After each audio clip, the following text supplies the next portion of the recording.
Today I wanted to talk about this new technique that I've been using that has really been allowing me to feel a lot more knowledgeable and immersed in the topics that I've been looking into. Last month I read Mortimer Adler's How to Read a Book, and I'm going to include in the description a video that I made summarizing the book.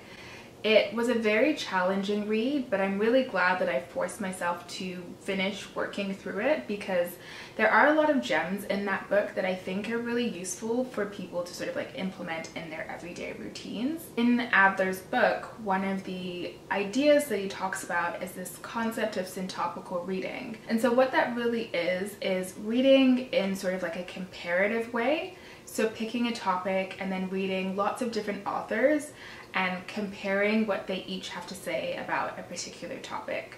So for example, you're interested in war, looking at what different philosophers, writers all had to say about the concept of war. What I found as a really useful aid for syntopical reading is the syntopicon.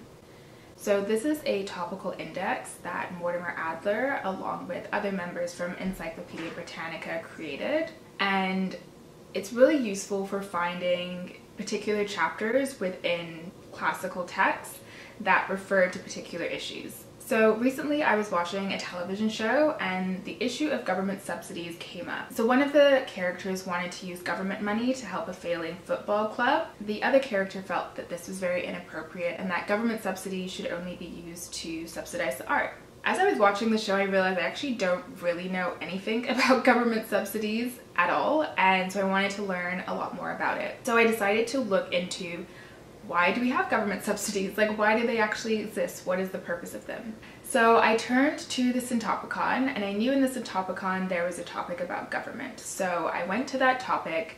Within that, there were about 6 subtopics, and then even some of the subtopics had like greater subtopics within them. Sort of felt like the idea of subsidies should fall somewhere within sort of like a government budget. So then I went to that particular subtopic and there were a list of books. I want to say there were maybe like 30 books listed, going from Plato to sort of more modern philosophy. The way I approach it is I first like to make a list of maybe 5 books or so, and I like to start with the books that have the most chapter references in the syntopicon.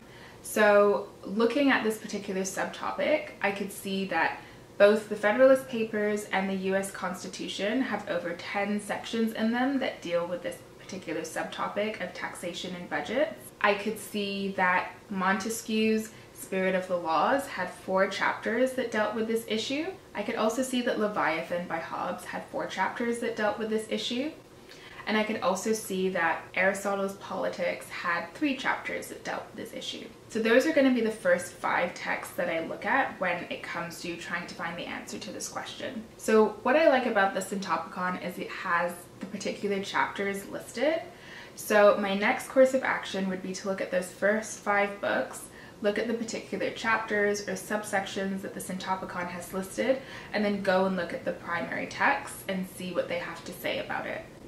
I find because the syntopicon has the particular chapter references, it doesn't take long at all. So within 2 or 3 hours, I would already be able to have an idea of what Aristotle, Hobbes, Montesquieu, and the Founding Fathers all think about the idea of taxation and government budgets. If you're looking to purchase the syntopicon, I found it was very difficult to find used copies online.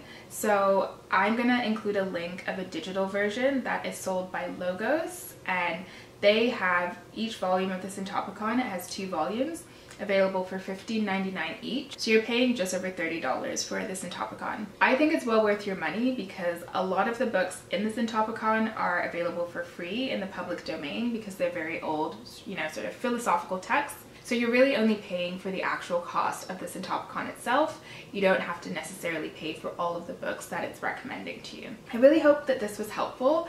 I've been finding the syntopicon completely invaluable, and I just really wanted to share how I've been implementing it in my learning. So thanks so much for watching. I hope that this was helpful and that you enjoyed the video. Please give it a thumbs up if you liked it. And if you enjoyed my content, don't forget to subscribe so you can see other videos like this in the future. Feel free to leave a comment if you have any questions or want me to sort of clarify anything or do another video about something in Adler's book. I'd be more than happy to do that. Thanks so much for watching, and I'll see you in the next one.